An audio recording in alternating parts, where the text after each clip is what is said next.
Bonjour à tous, nous voilà pour une deuxième vidéo sur Micro Focus Desktop Conteneur Serveur et client. Donc dans la première vidéo nous avions abordé des notions, une petite introduction sur comment fonctionnait le produit, à quoi il servait. Je vous avais fait une petite démonstration d'un stream d'une application Notepad sur le poste. Donc cette fois-ci je vais plutôt vous parler un peu de ce qu'il faut pour faire fonctionner Micro Focus Desktop Conteneur. Il ne faut pas grand chose, il faut uniquement un Windows Server avec Micro Focus Desktop Conteneur serveur installé dessus. Pour la partie administration, il faudra un compte turbo.net. Alors pourquoi turbo.net? Parce que Micro Focus Desktop Conteneur va s'appuyer, peut utiliser les repositories turbo.net. Donc turbo.net typiquement, hop, je vais aller dessus. C'est un repository qui va contenir un ensemble d'images sur lequel s'appuiera Micro Focus Desktop Conteneur. Donc par exemple ici dans les navigateurs, voilà, vous avez du Firefox, Firefox Developer, etc. Internet Explorer version 6, version 7. Voilà, vous avez pas mal d'applications que vous pouvez récupérer, des images que vous pourrez récupérer et que vous pourrez ensuite pousser sur votre serveur. D'un point de vue client, vous avez juste besoin d'avoir accès déjà en web ici aux applications qui sont streamées, qui sont disponibles au stream pour vous, et d'un client ici Micro Focus Desktop Conteneur avec un compte utilisateur bien sûr pour pouvoir streamer les applications. L'administrateur lui aura besoin d'un plugin pour aller dans le shell pour pouvoir utiliser les commandes turbo.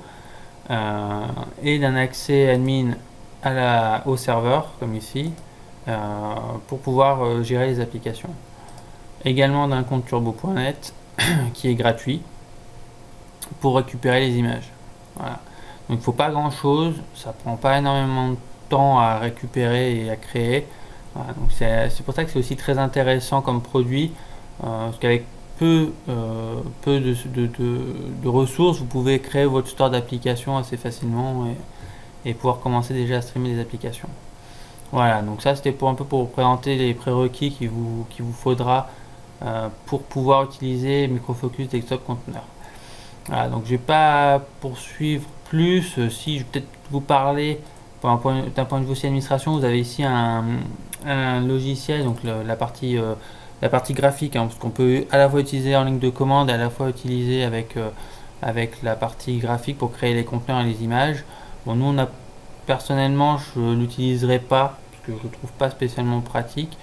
Je préfère utiliser les lignes de commande et je trouve c'est un peu plus rapide. Voilà, donc je n'utiliserai pas la partie logicielle pour générer une image. Voilà, je la ferai directement en ligne de commande. Voilà, donc je vais m'arrêter là, c'est juste vraiment pour vous montrer un peu les prérequis pour pouvoir utiliser le Micro Focus Desktop Conteneur. Voilà. Donc je reviens vers vous, dans la prochaine vidéo on fera une image. Je vais vous montrer comment récupérer déjà une image depuis turbo.net et la pousser sur le serveur Micro Focus Desktop Conteneur que j'ai installé. Pour vous montrer comment il est facile de récupérer ces images là et de les utiliser. Dans une autre vidéo, j'aborderai plutôt la création d'un conteneur avec mon image, d'accord, pour vous montrer qu'on peut facilement aussi installer une image, installer un conteneur et une image et en faire une image. Voilà. Donc à très bientôt pour une troisième vidéo sur la récupération et pousser une image sur mon serveur Micro Focus. À très bientôt.